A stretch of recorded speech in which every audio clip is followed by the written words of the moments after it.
বিসমিল্লাহির রহমানির রাহিম। হযরত উবাদা ইবনে সামেত রাদিয়াল্লাহু আনহু বর্ণনা করেন, রমজান মাসের নিকটবর্তী সময়ে একদিন হুজুর সাল্লাল্লাহু আলাইহি ওয়াসাল্লাম বলিলেন যে, রমজান মাস আসিয়া গিয়াছে, যাহা অতি বরকতের মাস। এই মাসে আল্লাহ তাআলা তোমাদের প্রতি বিশেষ দৃষ্টি দেন, বিশেষ রহমত নাজিল করেন, গুনাহ মাফ করেন এবং দুয়া কবুল করেন। তোমাদের তানাফুসকে অর্থাৎ পরস্পর প্রতিযোগিতা দেখেন এবং ফেরেশতাদের সহিত গর্ব করেন। অতএব তোমরা আল্লাহকে তোমাদের নেক কাজ দেখাও। ওই ব্যক্তি বড়ই হতভাগা যে এই মাসেও আল্লাহর রহমত হইতে মাহরুম ও বঞ্চিত থাকিয়া যাইবে। ফায়দা: তানাফুস শব্দের অর্থ প্রতিযোগিতা, অর্থাৎ অন্যের তুলনায় বেশি করার আগ্রহ লইয়া কাজ করা। যাহারা গর্ব ও প্রতিযোগিতা করিতে চায়, তাহারা এই ক্ষেত্রে তাহাদের কৃতিত্বও দেখাক। আমি গর্বস্বরূপ নহে বরং নেয়ামতের প্রকাশ ও শুকরিয়া স্বরূপ বলিতেছি, নিজের অযোগ্যতার কারণে যদিও কিছু করিতে পারি না, কিন্তু আমার ঘরের মহিলাদের অবস্থা দেখিয়া আনন্দিত হই যে তাহাদের অধিকাংশই তেলাওয়াতের ব্যাপারে একে অপরের তুলনায় আগে বাড়িয়া যাওয়ার চেষ্টা করিতে থাকে। ঘরের কাজকর্ম সত্ত্বেও দৈনিক 15 থেকে 20 পারা সহজে পড়িয়া নেয়। আল্লাহ তাআলা দয়া করিয়া এটুকু কবুল করিয়া নিন এবং আরও বেশি আমল করিবার তৌফিক দান করুন। আবু সাঈদ খুদরী রাদিয়াল্লাহু আনহু বর্ণনা করেন, রাসূলুল্লাহ সাল্লাল্লাহু আলাইহি ওয়াসাল্লাম ইরশাদ করিয়াছেন, রমজান মাসের প্রতি দিবারাত্রে আল্লাহ তাআলার দরবার হইতে জাহান্নামের কয়েদীদের মুক্তি দেওয়া হয় এবং প্রতি দিবারাত্রে প্রত্যেক মুসলমানের একটি দুয়া অবশ্যই কবুল করা হয়। ফায়দা: বহু হাদিসে রোজাদারের দুয়া কবুল হওয়ার কথা বর্ণিত হইয়াছে। এক হাদিসে আছে, ইফতারের সময় দুয়া কবুল হয়, কিন্তু আমরা ওই সময় এইভাবে খাওয়ার পিছনে পড়ি যে অন্য দুয়া করার সুযোগ তো দূরের কথা, খোদ ইফতারের দুয়াই মনে থাকে না। ইফতারের প্রসিদ্ধ দুয়া এই: হে আল্লাহ, আমি আপনার জন্যই রোজা রাখিয়াছি, আপনার প্রতি ঈমান আনিয়াছি, আপনার উপরই ভরসা করিয়াছি এবং আপনার রিজিক দ্বারাই ইফতার করিতেছি। হাদিসের কিতাব সমূহে এই দুয়াটি সংক্ষিপ্তভাবেই পাওয়া যায়। হযরত আব্দুল্লাহ ইবনে আমর ইবনে আস রাদিয়াল্লাহু আনহু ইফতারের সময় এই দুয়া পড়িতেন, হে আল্লাহ, আমি আপনার কাছে স্বীয় গুনাহমাফির দরখাস্ত করিতেছি, আপনার ওই রহমতের ওসিলায় যাহা প্রত্যেক বস্তুকে বেষ্টন করিয়া আছে। কোন কোন কিতাবে স্বয়ং রাসূলে আকরাম সাল্লাল্লাহু আলাইহি ওয়াসাল্লাম হইতে এই দুয়া বর্ণিত আছে, হে সুপ্রস্ত অনুগ্রহের মালিক, আমাকে মাফ করুন। আরও অন্যান্য দুয়াও বিভিন্ন রেওয়াতে বর্ণিত হয়েছে, তবে বিশেষ কোন দুয়াই পড়িতে হইবে এমন নহে। ইহা দুয়া কবুল হওয়ার সময়। অতএব আপন প্রয়োজন অনুসারে দুয়া করিবেন। আর স্মরণ হইলে এই গুনাহগারকেও দুয়ায় শরীক করিয়া লইবেন, কেননা আমি একজন সোয়ালকারী, আর সোয়ালকারীর হক রহিয়াছে। আপনার দুয়ার ভাণ্ডার হইতে যদি একটু ইশারা হইয়া যায়, তবে আমি দয়া প্রাপ্ত হইব।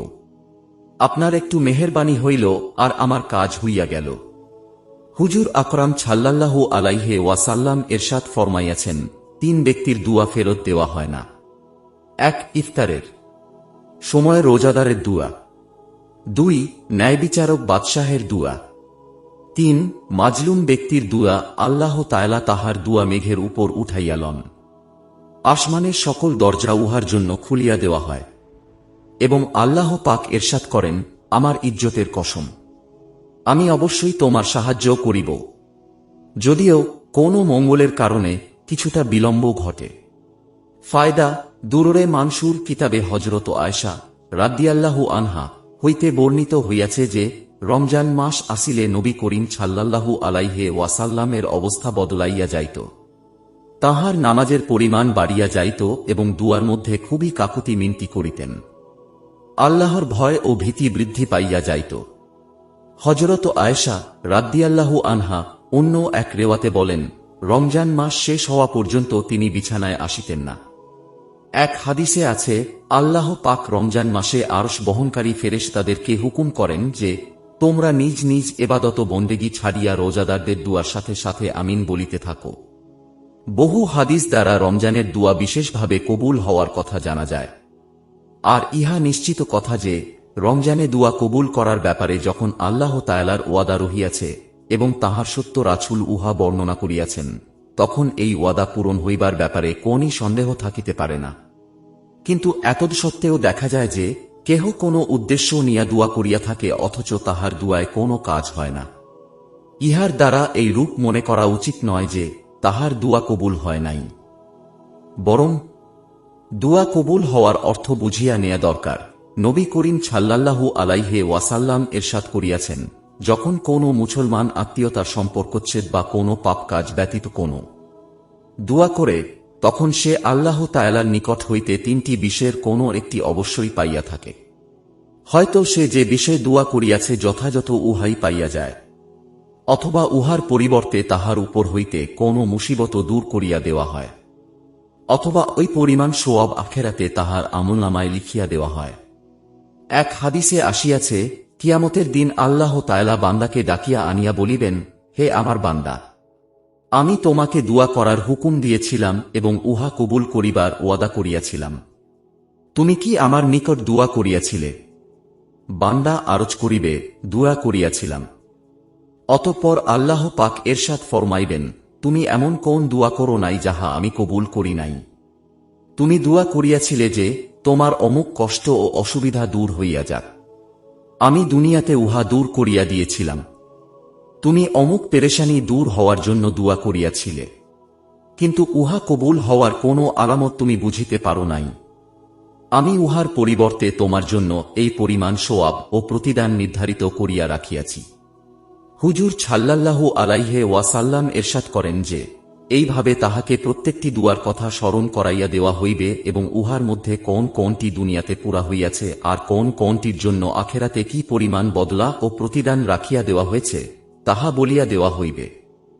তখন বান্দা এত বেশি সোয়াব ও প্রতিদান দেখিয়া আফসোস করিয়া বলিবে যে, হায়, দুনিয়াতে যদি তাহার একটি দুয়াও পূরণ না হইত।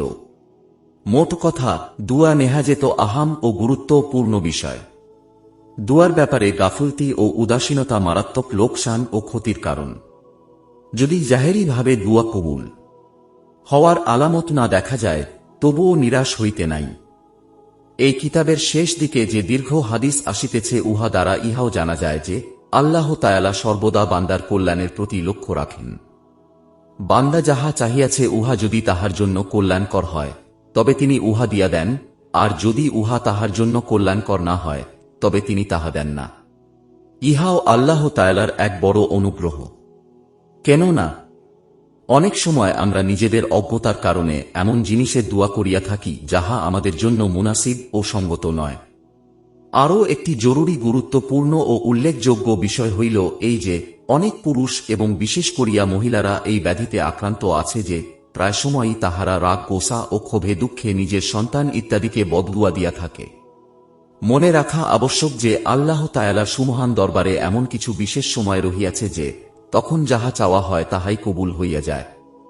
অতএব এই আহমক রাগ, গোসায় প্রথমে তো নিজের সন্তানের জন্য বদদুয়া করে, আর যখন সন্তান মরিয়া যায় বা কোনো বিপদে পড়িয়া যায় তখন সে কাঁদিয়া বেড়ায়, অথচ ইহা চিন্তাও করে না যে এই মুসিবত তো সে নিজেই বদদুয়া করিয়া চাহিয়া লইয়াছে। নবী করিম সাল্লাল্লাহু আলাইহি ওয়াসাল্লাম ইরশাদ করিয়াছেন যে নিজের উপর, নিজের সন্তানের উপর, এমনকি নিজের মাল সম্পদ ও খাদেমদের উপর বদদুয়া করিও না। হয়তো তোমার এই বদদুয়া কোনো খাজ কবুলিয়াতের সময় হওয়ার কারণে আল্লাহর দরবারে কবুল হইয়া যাইবে।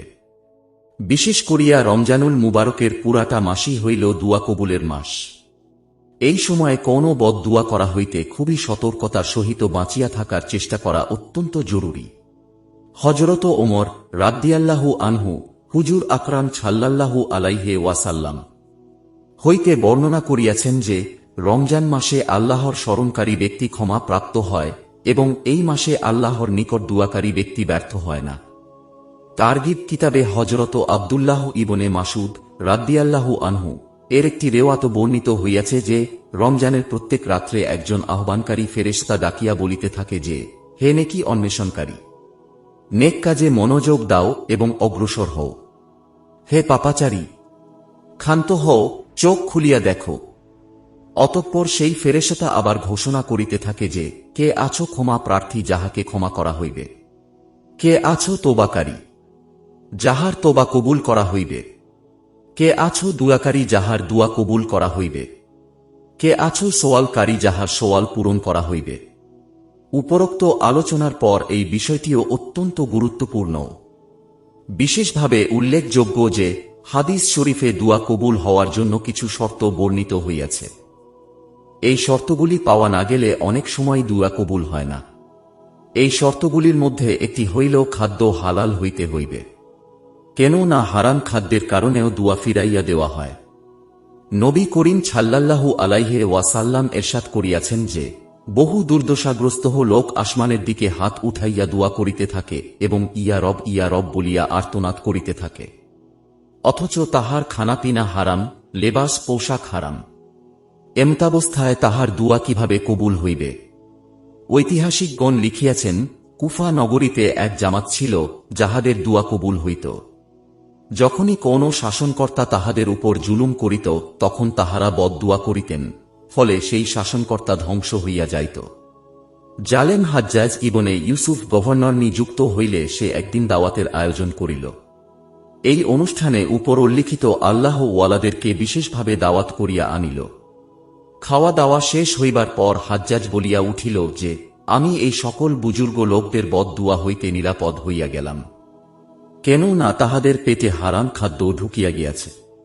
বর্তমানে আমাদের জমানায় হালাল রুজির বিষয়ে একবার লক্ষ্য করিয়া দেখুন, যেখানে সর্বদাই সুদকে পর্যন্ত হালাল করিবার চেষ্টা চলিতেছে, চাকুরিজীবী গণ ঘুষ গ্রহণকে এবং ব্যবসায়ী গণ ধোঁকা প্রবঞ্চনাকে উত্তম মনে করিতেছে। হযরত ইবনে ওমর রাদিয়াল্লাহু আনহু হইতে বর্ণিত, রাসূলুল্লাহ সাল্লাল্লাহু আলাইহি ওয়াসাল্লাম এরশাদ করিয়াছেন যে, আল্লাহ তাআলা স্বয়ং এবং তাহার ফেরেশতাগণ সেহরি খানেওয়ালাদের উপর রহমত নাজিল করেন। ফায়দা, আল্লাহ তাআলার কত বড় পুরস্কার ও অনুগ্রহ যে রোজা শুরু করিবার পূর্বের খানা যাহাকে সেহরি বলা হয়, রোজার বরকতে উহাকেও তিনি উম্মতের জন্য সোয়াবের বিষয় বানাইয়া দিয়াছেন এবং উহাতেও মুসলমানদেরকে নেকি ও সোয়াব দিয়া থাকেন। বহু হাদিসে সেহরি খাওয়ার ফজিলত ও উহার সোয়াবের বর্ণনা রহিয়াছে। যেমন আল্লামা আইনি রহমতুল্লাহ ৭০ জন সাহাবায়ে কেরাম হইতে সেহরির ফজিলত সম্পর্কিত বহু হাদিস বর্ণনা করিয়াছেন এবং সেহরি খাওয়া মুস্তাহাব হওয়ার উপর উম্মতের সর্বসম্মত অভিমত উল্লেখ করিয়াছেন। অলসতার দরুন অনেকেই এই ফজিলত হইতে মাহরুম থাকিয়া যায়। আবার কেহ কেহ তারাবির নামাজের পর খানা খাইয়া ঘুমাইয়া পড়ে এবং সে উহার ফজিলত হইতে বঞ্চিত থাকে, কেননা অভিধানে সেহরি বলা হয় ওই খানাকে যাহা সুবহে সাদিকের সামান্য পূর্বে খাওয়া হয়। যেমন আল কামুস নামক অভিধান গ্রন্থে ইহাই লেখা হইয়াছে। কেহ কেহ বলেন যে অর্ধরাত হইতেই সেহরি খাওয়ার ওয়াক্ত শুরু হইয়া যায়। কাশাফ গ্রন্থের লেখক রাত্রের শেষ ষষ্ঠাংশকে সেহরির ওয়াক্ত বলিয়াছেন, অর্থাৎ সমস্ত রাত্রকে ৬ ভাগে ভাগ করিবার পর শেষ অংশকে সেহরি বলে। যেমন সূর্যাস্ত হইতে সুবহে সাদিক পর্যন্ত যদি ১২ ঘণ্টা হয়, তবে শেষ ২ ঘণ্টা হইবে সেহরি খাওয়ার ওয়াক্ত। আর এই ২ ঘণ্টার মধ্যেও শেষ সময় সেহরি খাওয়া উত্তম। তবে শর্ত হইল এত দেরি যেন না হয় যে রোজার ব্যাপারে সন্দেহ সৃষ্টি হইয়া যায়। ইহা ছাড়াও বহু হাদিসে সেহরির ফজিলত বর্ণিত হইয়াছে। নবী করিম সাল্লাল্লাহু আলাইহি ওয়াসাল্লাম এরশাদ করিয়াছেন, আমাদের এবং ইয়াহুদ নাসারাদের রোজার মধ্যে সেহরি খাওয়ার দ্বারাই পার্থক্য হইয়া থাকে, কেননা তাহারা সেহরি খায় না। অন্য এক হাদিসে এরশাদ করিয়াছেন, তোমরা সেহরি খাও, কেননা ইহাতে বরকত রহিয়াছে। আরেক হাদিসে এরশাদ করিয়াছেন, ৩টি জিনিসের মধ্যে বরকত রহিয়াছে, ১ জামাত, ২ ছারিদ ও ৩ সেহরি খাওয়ার মধ্যে। এই হাদিসে জামাত শব্দটি ব্যাপক অর্থে আসিয়াছে। নামাজের জামাত হোক বা প্রত্যেক ওই কাজ যাহা মুসলমানগণ জামাতবদ্ধ হইয়া করিয়া থাকে, এই জামাতের সহিত আল্লাহর সাহায্য রহিয়াছে বলিয়া বলা হইয়াছে। ছারিদ বলা হয় গোশত ও রুটি দ্বারা তৈয়ারি এক প্রকার খাদ্যকে, যাহা খুবই সুস্বাদু হইয়া থাকে। তৃতীয় হইল সেহরি।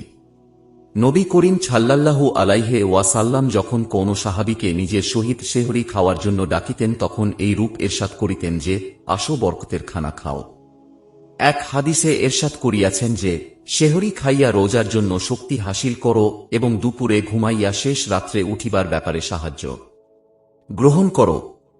সাহাবী হযরত আব্দুল্লাহ ইবনে হারেস রাদিয়াল্লাহু আনহু, এক সাহাবী রাদিয়াল্লাহু আনহু হইতে বর্ণনা করেন, তিনি বলেন যে, একদা আমি হুজুর সাল্লাল্লাহু আলাইহি ওয়াসাল্লামের খেদমতে এমন এক সময় হাজির হইলাম যে তখন তিনি সেহরি খাইতেছিলেন। হুজুর সাল্লাল্লাহু আলাইহি ওয়াসাল্লাম বলিলেন, ইহা একটি বরকতের জিনিস, যাহা আল্লাহ তাআলা তোমাদিগকে দান করিয়াছেন, ইহা কখনো ছাড়িও না। হুজুর সাল্লাল্লাহু আলাইহি ওয়াসাল্লাম আরও বিভিন্ন রেওয়াতে সেহরির খাওয়ার প্রতি উৎসাহিত করিয়াছেন। এমনকি তিনি এই রূপও এরশাদ করিয়াছেন যে, আর যদি কিছু নাও খাইতে পারো তবে অন্তত একটি খেজুর হইলেও খাইয়া নাও, অথবা এক ঢোক পানি হইলেও পান করিয়া নাও। কেন না ইহাতে রোজাদারের যেমন পেট ভরে তেমনি সোয়াব হয়। কাজেই বিশেষভাবে এই খানার এহতেমাম করা চাই, কারণ উহাতে নিজেরই আরাম এবং নিজেরই ফায়দা এবং বিনা কষ্টে সোয়াবও পাওয়া যায়।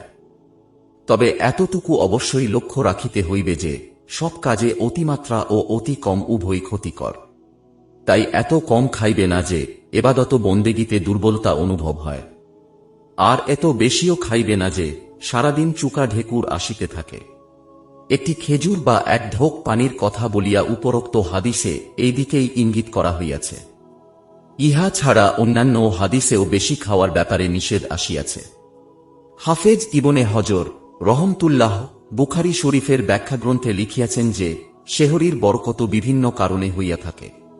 যেমন ইহাতে সুন্নতের অনুসরণ করা হয় এবং আহলে কিতাব অর্থাৎ ইয়াহুদী নাসারাদের বিরোধিতা করা হয়। কেন না তাহারা সেহরি খায় না, আর আমাদিগকে যথাসম্ভব তাহাদের বিরোধিতা করার জন্য আদেশ করা হইয়াছে। ইহা ছাড়াও সেহরি খাওয়ার দ্বারা এবাদতে শক্তি লাভ হয় এবং অধিক একাগ্রতা সৃষ্টি হয়। এতদ্ব্যতীত অতিমাত্রায় ক্ষুধার কারণে অনেক সময় মেজাজ খারাপ হইয়া যায়, সেহরি খাওয়ার দ্বারা ইহারও প্রতিরোধ হয়। সেহরি খাওয়ার সময় যদি কোনো অভাবী লোক আসিয়া যায় তবে তৎক্ষণাৎ তাহার সাহায্য করা যায়। পাড়া প্রতিবেশীর মধ্যে কোনো ফকির বা গরিব মানুষ থাকিলে তাহারও সাহায্য করা যায়। সর্বোপরি ইহা বিশেষভাবে দুয়া কবুল হওয়ার সময়। সেহরির বদলতে এই সময় দুয়া ও জিকিরের তৌফিক হয়। ইহা ছাড়াও সেহরির আরও অনেক উপকারিতা রহিয়াছে। ইবনে দাকিকুল ঈদ রহমতুল্লাহ বলেন, সুফি সাধকগণের মধ্যে সেহরি খাওয়ার ব্যাপারে আপত্তি রহিয়াছে, কারণ ইহা রোজার উদ্দেশ্যের বিপরীত। কেন না রোজার উদ্দেশ্য হইল পেট ও লজ্জাস্থানের খাহেশকে দুর্বল করিয়া দেওয়া, অথচ সেহরি এই উদ্দেশ্যের খেলাফ। কিন্তু সহিহ কথা এই যে, সেহরি এত বেশি পরিমাণে খাওয়া যাহা দ্বারা এই উদ্দেশ্য সম্পূর্ণরূপে নষ্ট হইয়া যায়, ইহা তো ভালো নয়। ইহা ছাড়া খাওয়ার পরিমাণ অবস্থা ও প্রয়োজন অনুসারে বিভিন্ন রকম হইয়া থাকে। অধমের নাকেশ খেয়ালেও এই ব্যাপারে চূড়ান্ত অভিমত ইহাই যে, সেহরি ও ইফতার কম খাওয়াই উত্তম, কিন্তু প্রয়োজন অনুযায়ী উহাতে ব্যতিক্রম হইয়া যায়। যেমন তালেবে এলেমদের জন্য খানার পরিমাণ কম করিলে রোজার উপকারিতা হাসিল হইবে বটে, কিন্তু তাহাদের এলেম হাসিলের মধ্যে ক্ষতি হইবে। তাই তাহাদের জন্য উত্তম হইল যে তাহারা কম খাইবে না। কেন না শরীয়তে ইলমেদ্দিন হাসিল করার বিষয়টিকে অত্যধিক গুরুত্ব দেওয়া হইয়াছে। এমনিভাবে জাকেরিনদের জামাত ও অন্যান্য জামাতও যাহারা কম খাওয়ার কারণে কোনো দিনই কাজে গুরুত্ব সহকারে মশগুল হইতে পারিবে না, তাহাদের জন্য কম না খাওয়াই উত্তম। একবার নবী করিম সাল্লাল্লাহু আলাইহি ওয়াসাল্লাম কোনো এক জিহাদে যাওয়ার সময় ঘোষণা করেন যে, সফর অবস্থায় রোজা রাখার মধ্যে নেকি নাই। অথচ তখন রমজানের রোজা ছিল, কিন্তু সেখানে জিহাদের প্রয়োজন সামনে আসিয়া পড়িয়াছিল। অবশ্য রোজার চাইতেও বেশি গুরুত্বপূর্ণ দিনই কাজে যদি দুর্বল হইবার আশঙ্কা না থাকে, তবে খানার পরিমাণ কমাইয়া দেওয়াই উত্তম। শরহে ইকনা কিতাবে আল্লামা সারানী রহমতুল্লাহ হইতে বর্ণনা করা হইয়াছে যে, আমাদের নিকট হইতে এই অঙ্গীকার নেয়া হইয়াছে যে, পেট ভরিয়া খানা খাইব না, বিশেষ করিয়া রমজানের রাত্রসমূহে। অন্যান্য মাসের তুলনায় রমজান মাসে খানা কমাইয়া দেওয়াই উত্তম। কেননা যে ব্যক্তি ইফতার ও সেহরির সময় পেট ভরিয়া খাইল, তাহার রোজার দ্বারা কি ফায়দা হইল? মাশায়েখগণ বলিয়াছেন, যে ব্যক্তি রমজান মাসে ভুকা থাকিবে, আগামী রমজান পর্যন্ত 1 বৎসর শয়তানের প্রভাব হইতে মুক্ত থাকিবে। আরও অনেক বুজুর্গ মাশায়েখ হইতেও এই ব্যাপারে কঠোর পরিশ্রম বর্ণিত হইয়াছে। ইহয়াউল উলুম কিতাবের ব্যাখ্যায় আওয়ারিফ কিতাবের বরাতে বর্ণিত হইয়াছে যে, শাহুল ইবনে আব্দুল্লাহ তুস্তারি রহমতুল্লাহ 15 দিনে একবার খানা খাইতেন, আর রমজান মাসে মাত্র 1 লোকমা খানা খাইতেন। অবশ্য সুন্নতের উপর আমল করিবার জন্য প্রতিদিন শুধু পানি দ্বারা ইফতার করিতেন। হযরত জুনাইদ বাগদাদী রহমতুল্লাহ সর্বদা রোজা রাখিতেন। তবে আল্লাহওয়ালা বন্ধু বান্ধবদের মধ্য হইতে কেহ আসিলে রোজা খুলিতেন এবং বলিতেন, এই রূপ বন্ধু বান্ধবদের সহিত খাওয়া দাওয়া করার ফজিলত রোজার ফজিলত হইতে কোন প্রকার কম নয়। আরও অনেক বুজুর্গানে দিনের হাজারো ঘটনা এই কথা সাক্ষ্য দেয় যে তাহারা খানা কমাইয়া দিয়া নিজেদের নফসকে শায়েস্তা করিতেন। কিন্তু শর্ত ইহাই যে এই কারণে যেন দিনের অন্যান্য গুরুত্বপূর্ণ কাজের ক্ষতি না হইয়া যায়।